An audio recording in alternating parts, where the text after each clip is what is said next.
Sir నమస్కారం sir. ఈ మన చివరి రైతు బస్సు సంఘటన గురించి మీరు ఏమంటారు సార్? ఈ ప్రభుత్వానికి సిగ్గుండాలి. ఫస్ట్ ఆఫ్ ఆల్ ఈ రేవంత్ రెడ్డి సర్కార్ దానికి ఆయన ఈ యొక్క రోడ్డు విషయంలో వికారాబాద్ నియోజకవర్గం జిల్లాకు పరిధి లోపల 4 కాన్స్టిట్యున్సీలు వస్తాయి. అందులో భాగంగా వికారాబాదు మూలల అప్ప జంక్షన్ నుంచి మనగూడ వరకు రోడ్ అయింది అనేది మాకు 4 సంవత్సరాల క్రితమే తెలుసు. ఈ యొక్క 22 మంది బలి తీసుకున్న ఉసురు ఈ రేవంత్ రెడ్డి సర్కార్కు ముడుతుంది. ఈ రోడ్డు మీద తిరిగే 4 ఎమ్మెల్యేల గిట్ట ఈ యొక్క ఉసురు ముట్టి యాదయ్య అండ్ మెయిన్ ఆయన కాన్స్టిట్యున్సీలోనే జరిగినాయి చాలా ఇన్సిడెంట్లు. ఈ యాదయ్య మళ్ళా పరిగి ఎమ్మెల్యే రామ్మోహన్ రెడ్డి గారు, తాండూరు ఎమ్మెల్యే, వికారాబాద్ ముఖ్యంగా ఈ యొక్క పెద్ద పోస్ట్ మీద ఉన్నటువంటి ప్రసాద్ కుమారు స్పీకర్గా వ్యవహరించి ఈ యొక్క ప్రజలకు సంబంధించిన సమస్యల గురించి రోడ్ల గురించి ఏనాడు పట్టించుకున్న పాపాన ఓలేడు.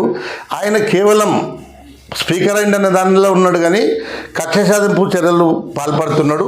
22 మంది చనిపోతే స్పాట్లో ఇద్దరు వచ్చిందాడికి చాలా బాధపడ్డారు. కానీ ఏదైతే ఈ 2 ఎమ్మెల్యేలు ఉన్నారో వాళ్ళు ఈ యొక్క రెస్పాన్స్గా తీసుకొని ప్రభుత్వం ఇది బాధ్యత అనే విధంగా ఈ యొక్క నాయకులు లేరు. దీనికి తగిన శాస్త్రాలు జరగాలంటే ప్రజలు బుద్ధి చెప్పే విధంగా వీళ్ళ గ్రామాలకు తిరగనీయకుండా చేసే పరిస్థితి మీరు ప్రజల లోపల కలగాలి.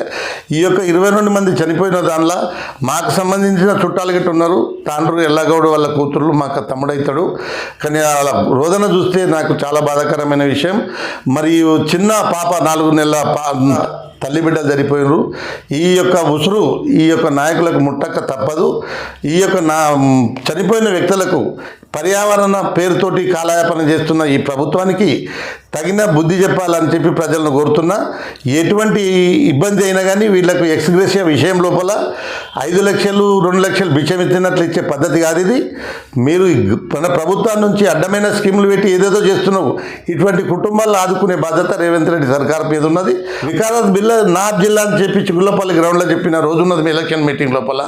కానీ ప్రభుత్వం ఏనాడు అభివృద్ధి కోసం పాటుపడే సందర్భాలు కనబడట్లేదు. ఈ కక్ష సాధింపు చర్యలకు ఎక్కువ పాల్పడుతున్నారు వీళ్ళు. ప్రభుత్వంలో ఉన్న నాయకులు కానీ గ్రామాల్లో నాయకుల మీద దాడులు చేస్తున్నారు.